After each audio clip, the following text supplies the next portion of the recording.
Welcome or welcome back to Solo Marvel Champion. Today I want to talk about Jubilee. This is not a full review. I just want to give my thoughts about this latest hero. So I want to say something real quick at the front. Another content creator had done a review of Jubilee and said it was a B tier hero. And if you were to look at the comments in that video, you would see me agreeing with them and saying, yeah, I agree, she's B tier.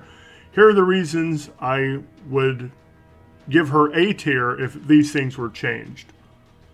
However, after making that comment, I have changed my mind because I played her a few more times. At this point, I've played 21 or 22 games with her across 3 different aspects. The one you've seen, the only one I recorded, was protection against Sabretooth. But I've also done aggression and justice. So let's talk about Jubilee. She cares about how you pay for your attack and thwart events. This shopping spree is something her alter ego can go find from the deck and put right into play. You can only remove 1 threat from it with an alter ego action, so unless you're using Justice with Disguise, which comes in her precon, this is going to take 2 turns for you to clear. Assuming, of course, you even get Disguise. But the item card that gets put into play is really powerful. Her coat gets her up to a thwart of 2, which is where you want to be in solo. After you play a thwart event, exhaust this and choose a scheme. Remove 1 threat from that scheme for each different resource used to play it. So, just in her deck, Flash of Light, 2, remove 3 from a scheme if you paid using 2 different resource types, Confuse. So that's 2 for 3 and a Confuse, but it's really 2 for 5 and a Confuse. And it doesn't have to be the same scheme. You can spread this out over 2 different schemes.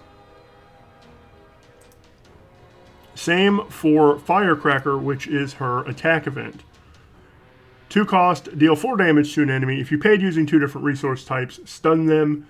So it's 2 for 4 and a stun, but really, with sunglasses, it's 2 for 6 and a stun. And again, you can spread that out over 2 different enemies, giving it a little bit of versatility. I think that is the reason I've ended up changing my mind about her. She can be really versatile. You know, a lot of times you want to just pile all of the damage or all of the threat removal onto 1 enemy or scheme respectively. But there's a lot of power in spreading it around too. In one of the Justice games I was playing, it was against Project Wide Awake. I had 4 Justice in the deck. Now 4 Justice comes in the core set. That is 2 cost.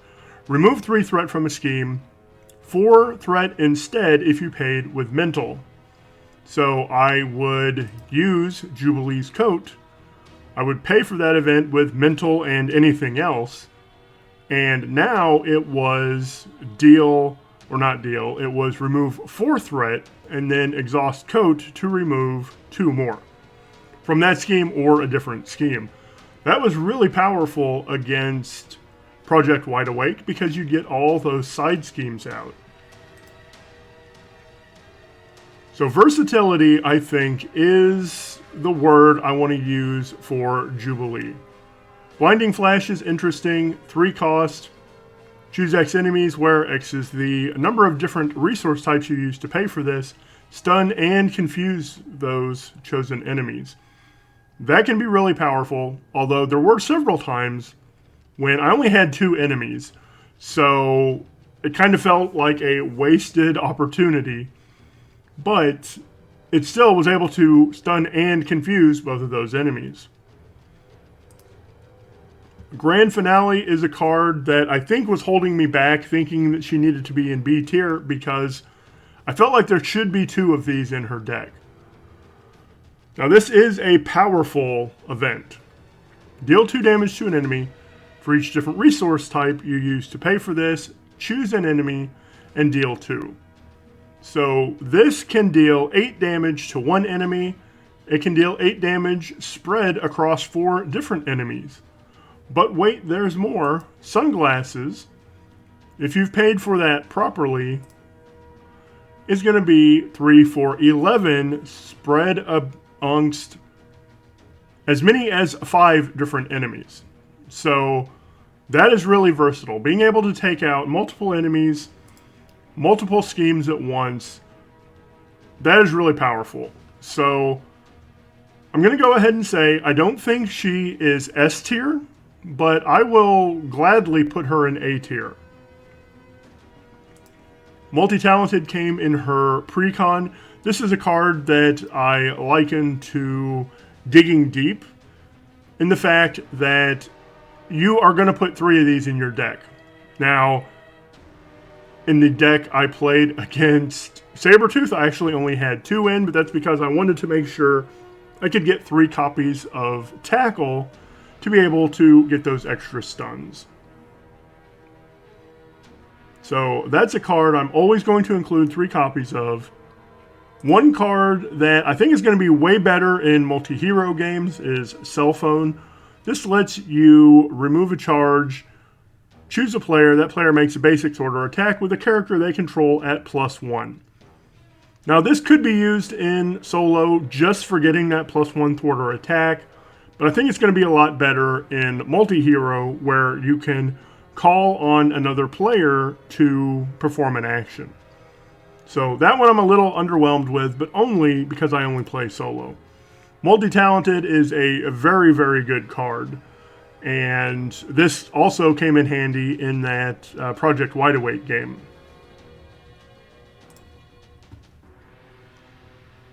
So those are my thoughts on Jubilee.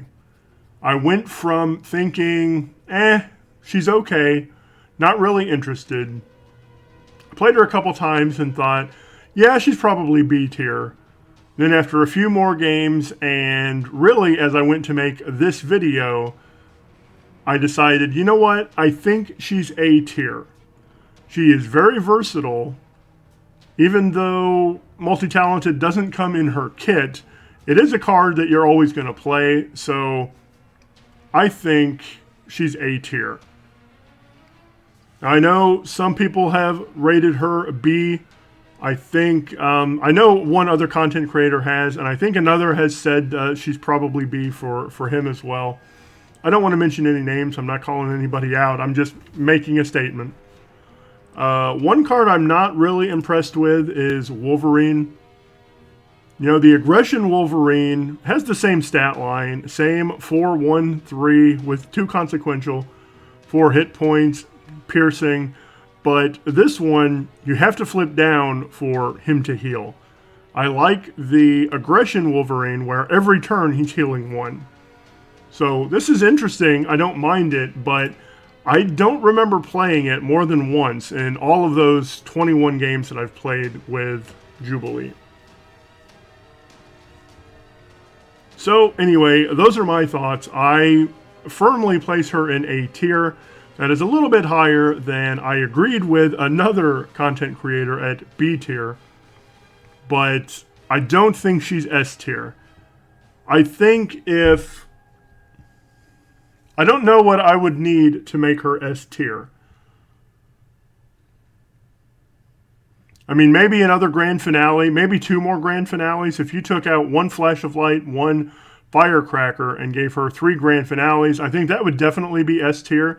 And I also don't think that's asking for too much because, you know, Spider-Man Peter Parker has 3 swinging web kicks, and he came in the core set. So 3 grand finales I don't think is overpowered. I think it's very powerful, but I don't think it's overpowered.